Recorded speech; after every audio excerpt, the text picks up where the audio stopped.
So let's go to the technical aspects of the internet. I mean TCP/IP and the domain name system. So we said that internet is a network of networks interconnected. So for instance, here we have on the upper part one network, the ARPANET, and the rest of the networks here in this other part of this drawing. This in fact represents the NSF network. So there are several networks interconnected through IP. So let's talk about the TCP/IP protocol. So the TCP/IP protocol is a combination of the TCP protocol and the IP protocol. That's very easy. TCP stands for Transfer Control Protocol or Transmission Control Protocol. I'm never sure which one is the correct. But anyway, Transmission or Transfer Control Protocol is just a protocol for transferring information. What the TCP does is to split a message. A message could be a document, a file, or just an email message. Don't just think of messages, can be any kind of file we want to transmit. So it splits the message into packets of a smaller size, and it numbers them. It gives a number to each packet or a code, so that they can be put together in the correct order. So I have a metaphor for this. Many years ago, they had a temple near the Nile in Egypt, and the whole zone was going to be drowned because they were building a dam. So somebody had the idea, well, this very nice temple is going to be covered by water. Why not move the temple somewhere else? So they did, and they disassembled each of the stones. They disassembled each of the stones of the temple, and they numbered them so that they knew on top of which and beside which other stones belonged. So they moved the temple stone by stone to another location. I don't remember the name of the temple now. It's very, very famous. You can find it.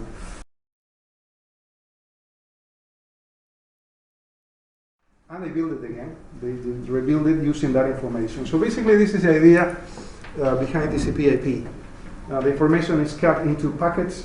Those packets are labeled in some way that they are unique, and you know where they should be put in the sequence of packets. Why is this done?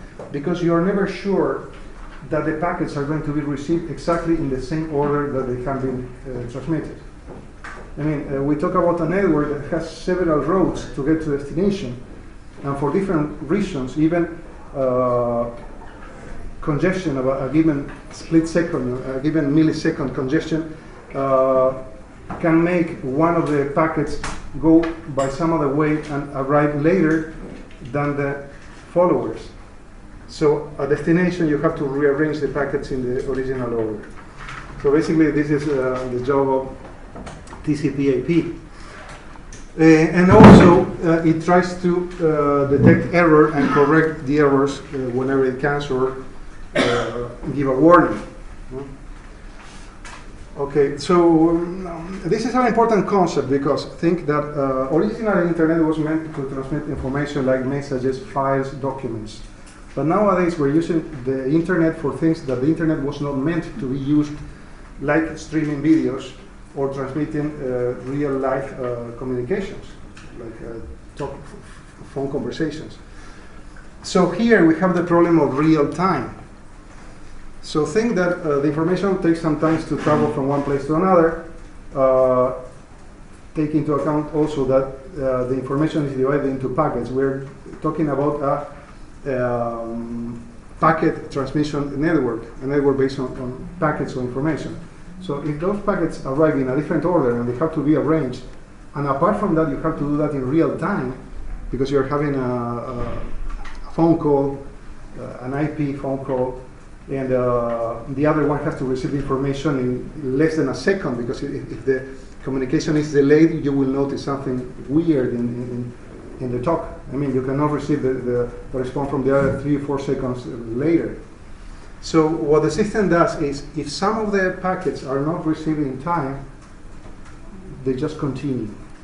And that produces some noise or some silence or some kind of alteration in the voice, in the communication, or in the video.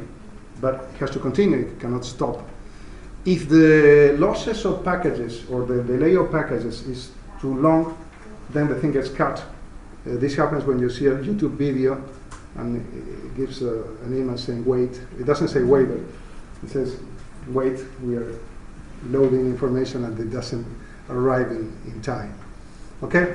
So the internet was not meant for streaming or for real-time communication, but it's used.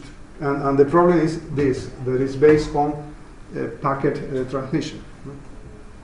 Anyway, the communication links, the communication technology advanced a lot, and we're able to transmit a lot of information very fast. So usually we don't have problems.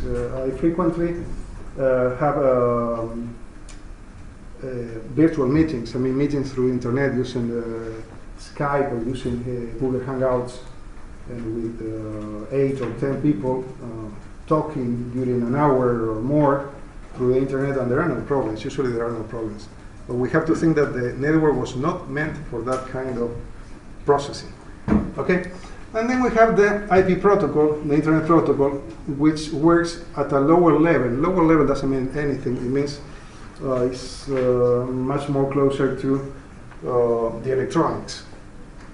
The IP protocol labels each packet with an IP address of the target machine. So when you send a packet, you have to give an address in the same way as when you send a letter. You write a letter and you send a letter, you have to put some address. But the addresses in the case of the internet are different. So the IP address is a 32-bit number, like this one, a sequence of ones and zeros, 32 ones and zeros in a sequence. That identifies a host computer. To make it easier to manage, we arrange these numbers by groups of 8, as we do here in this line. You know, ones and zeros, a sequence of ones and zeros are very confusing for a human being. They are not confusing for a computer. Computers are binary. So we have to arrange it in a way that we can read this. And for human use, we convert these binary 8-digit numbers to their decimal system equivalents. So for instance, this 110001 is equivalent to 193. So which is the lowest number that you can have with 8 bit digits? No. 0. The lowest number is 0. I mean, you have 0, 0, 0, 0 is a 0. And the highest number? The highest number? No, with with an 8-digit number. I mean, if you have 8-digit number, the highest number would be 11111, 8 ones, a sequence of 8 ones.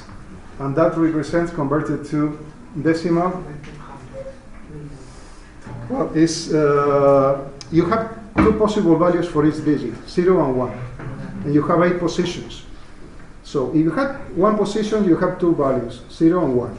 If you have 2 positions, you have 2 by 2, 4 values, which are 0, 0, 0, 1, 10, 1, 1. If you have 8 positions, you have 2 to the 8th values. 2 by 2 by 2 by 2, 8 times, that is 256. But 256 is not the highest possible value because we start at 0. So the highest possible value is 255. So that's it. So the numbers that you find in an IP address are values from 0 to 255. And we separate those numbers by dots. So the human representation of an IP address, not the internal computer representation, is a sequence of 4 decimal numbers separated by dots with a value between 0 and 255. So that's an IP address. In version 4, the IP, we're talking about the most popular IP version 4. Okay, we can do some things with IPs. I'll try to do something quick with this.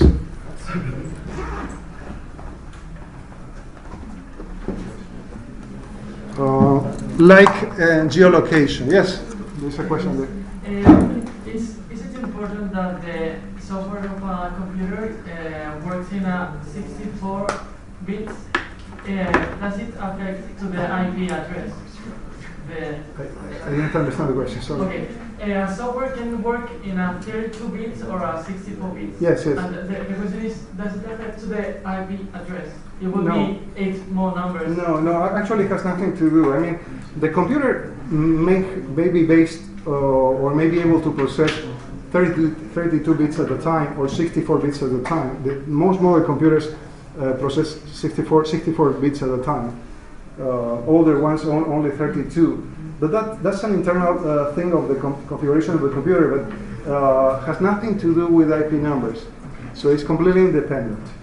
Okay, it's a different thing.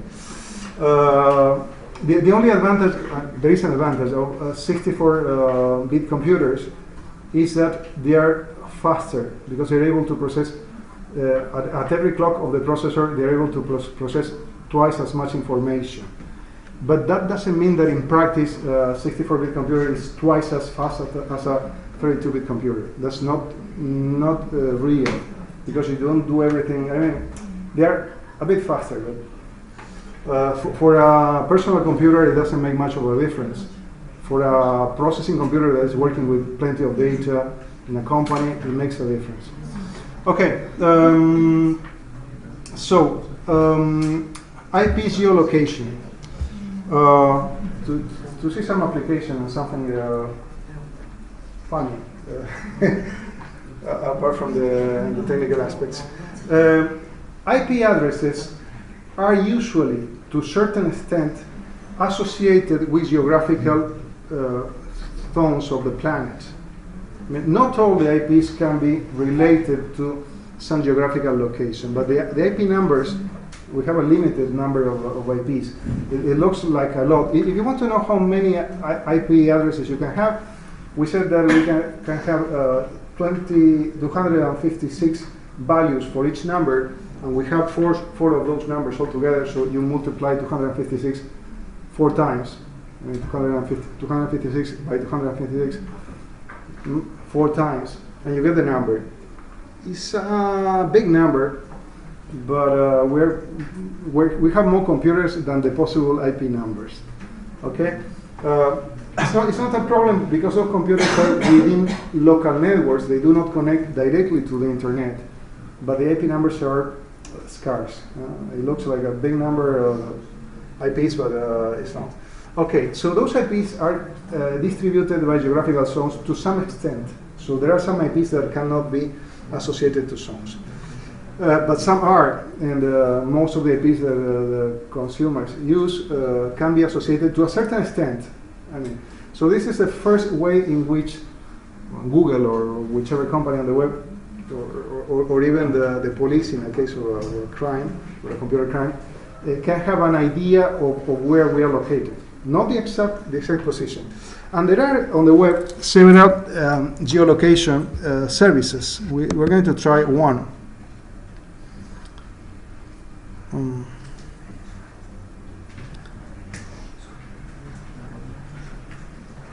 For instance, like this. Usually, those geolocation services, when you start the program, even without writing an IP address, they give you the place where they think you are. So this is a mystery because I was not expected to be found here in the United States. So that's very funny. Really. For some reason, the system thinks that we are in the United States. Completely surprising. And it also tells us the IP address the internet thinks we have. And why do I say this? Because we have a local IP address, that is the IP address that belongs to the university network, that is an internal IP address. and we go through some gateway in the university network and connect to the internet with the same IP for hundreds or thousands of computers of the local network. So we don't have a unique IP that is seen from, we cannot give each computer a different IP, each computer, phone, and all the gadgets that we have in the world. We cannot give a different IP, and they do not connect directly to the internet. So since we connect through some company, or some, in this case, institution, university, or employer's company, or Vodafone, or whichever company, we go through their network, and sometimes we appear with an IP that is shared by several users. So maybe if you're using, well, here many of you are using your computers, you may find that you have, if you're using the EduRoam network, the same IP that I have here, which is 162.68.94.155. You can check it if you want. The weird thing is that we appear in the middle of the United States, and I didn't expect that really. What I expected is to appear somewhere in Spain. And if you do this at home, with this geolocator, we can try another one just to see. For instance, you may be living in Alicante and find yourself that you appear in the geolocator in Cartagena, or Barcelona, or Madrid. And this is a place where you, telephone company or internet provider, is connected to the internet. So it's not actually your home, but it's located by the provider. So the information that the others get using this, there are other ways to locate computers. Nowadays there are very powerful ways to locate people and computer-connected gadgets. But the IP address gives you a rough idea. And in some cases it cannot even locate where you are. So using this other, you see that it gives me 193.145 is a different IP address. So there may be a problem here. I'm not going to research on this now. I don't have the time. But you see that the second one tells us that we are in Spain, Alicante, Comunidad Valenciana, latitude, well, some other information, zip code, which is correct, Universidad, and the internet services provider is Universidad de Alicante. So it realizes that I'm going out to the internet through the network of the University of Alicante. And also the domain name. We're going to talk about the domain name system. The domains are this, ua.es, so they know that I'm within ua.es. If I go to the University of Elche this afternoon, for instance, and I connect, all the information here will be different IP, different provider, different domain. If I go home as well, it's going to change. Okay, so I encourage you to do this at home. Try any of these. You can look for IP geolocation. There are plenty of services, and you will find your IP addresses as seen from the internet, and also your approximate location. It's an interesting thing to do. Well, let's talk now about, yes, Tommy. But IP is related to each computer. Each computer has their own IP. Yes, address. yes. And is it with IP? The IP address is what allows you to go into internet, or I don't get the function of. Yes, I tell you. Each computer has an IP address which has to be different within the local network. Okay, so for instance, here I have an IP address that was automatically assigned when I turned on the computer this morning, and this IP address has to be unique within the local network. I mean, all the computers here should have a different one. The IP address is like the number in the plate of your car. It's a unique identifier. If you have two similar ones, well, you will be confused, and somebody may think that you are somebody else. Okay, but the IP that we have internally is not the same IP that we have externally within the internet. So if we are using the network of the university and we go out, most of us will go out with the same IP. This is for several reasons, but we've talked that the internet is a network of networks, and also we talked that although the number of IPs that you can have is very high, you can multiply 256 4 times. The number is high, but it's limited. And nowadays there are many more computers and phones and gadgets connecting to the internet than the different IP. So you cannot give a different internet IP to every gadget. So you use a unique IP within your network, and then you have a unique IP of the network that is seen from the internet. And what they can locate when they try to trace you from outside is the IP of the network. So, well, using only the IP, they may know that I'm in the University of Alicante, not much more. Not actually in which building, not actually in which classroom. Okay? Does that depend Yeah. on the service that provides you internet? Like, for example, Yes. Ethereum will give you an IP address, and then Vodafone will give you another IP address. Yes. It's not actually EduRoam. It's the University of Alicante. The network of University of Alicante, when you connect through EduRoam, will give you one IP address. If I go to Elche or to Murcia, to the University of Murcia or the Cartagena, I will give given a different IP. I mean, not the local one, the external one will be different. And if I go home and I connect through Vodafone or Orange or whatever, it's going to be different. And I'm going to appear in a different place. I think that from home I appear in Cartagena, which should be the place where I'm using Orange right now. Should be the place where the company has the connection to the internet. If I go to the University of Elche, I appear in San Juan de Alicante because they have the servers there, not actually in Elche. Even if I go to Orihuela, to the campus of the UMH, I will appear in Alicante. So this is how it works. Domain names. Well, at the beginning of the internet, there were only IP numbers. IP numbers are fine. They can identify computers. No? Okay, that's fine. But they are not easy to use by humans. Just imagine that you wanted to connect to your favorite service or internet service or shop, and you had to remember 193, 142, 46, whatever to connect to YouTube. Imagine that you could not write youtube.com or google.es or whatever. So the idea of Mocapetris with this was to have a naming system that was usable by humans and that could be converted to IPs by a mapping mechanism that associated domain names with IP addresses. Okay? And this also goes further because, first of all, using a domain name, you can identify the main server of a network, but you can have several servers, and you can also have several documents or services within those servers.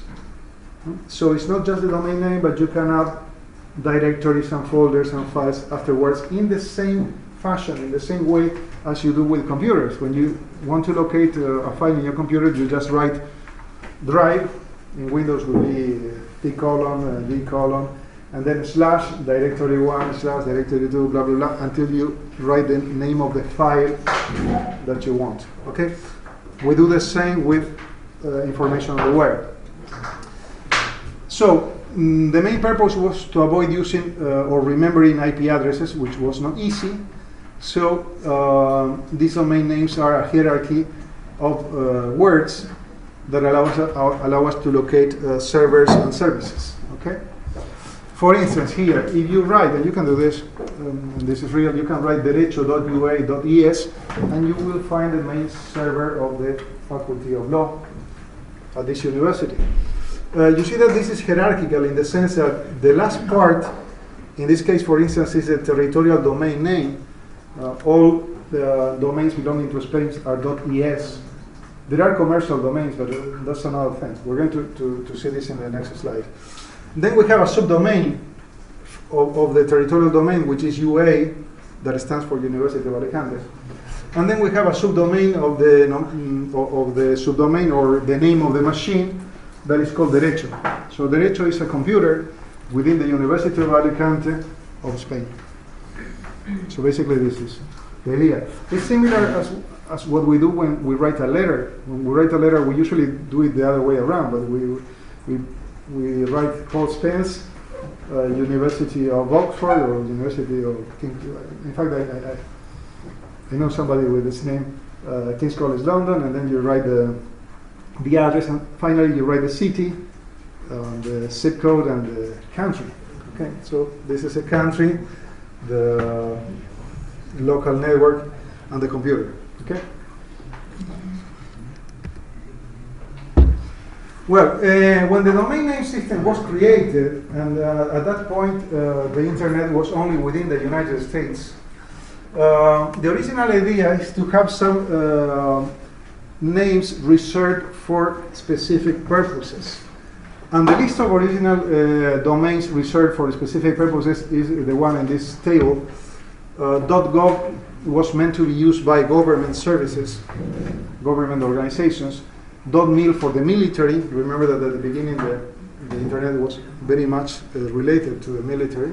It is today, but today is only a minority of its users. .in for international organizations. .edu for educational institutions.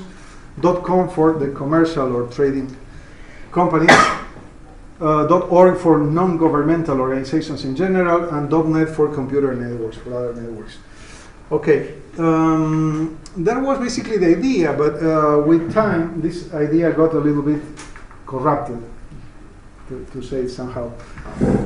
In different countries, these extensions were either not followed, not respected at all, or changed to a different language. There are abbreviations based on a different language, or changed to some other local interpretation. For instance, .edu is used in many parts of the world, not everywhere. In Spain, we don't use edu. For instance, the University of Alicante is, and all the universities are .es, not .edu.es. In other countries, you find .edu.es. In the United States, you find edu. But in Britain, you have .ac.uk. Ad for academic instead of educational. Why? Well, because the British drive on the left and do many things the other way around. That's the only explanation. There is no other explanation. I mean, and then Gov, for instance, in some Spanish-speaking countries, was converted to Gov, from gubernamental, or Gov, but with B, the big, not the small b, for gobierno. So, and that makes the thing confusing somehow. So some countries use very much their territorial extension. So in some countries you find .com, whichever country it is. Then you have the .coms, which are very general and very popular. You have .edu, .ac, or whatever. Okay, so the original idea was to have some standardization. The reality is that it's not so much standardized. There are local variations on this naming scheme. Something else. We've been talking that this is a hierarchical scheme where you say country, subdomain, which can be in this case a university, and this has been used for email addresses. So in English this is read like the abbreviation of my name, ABIA, Alejandro Villa, ABIA, at the UMH.es. So this is looking for a person with a name Avilla at the domain UMH from Miguel Hernández University in Spain. So the idea in the case of the email addresses is to use the domain name of the company or institution or whatever that your account is, your account belongs, and prefix it with your username. So your username at a given computer.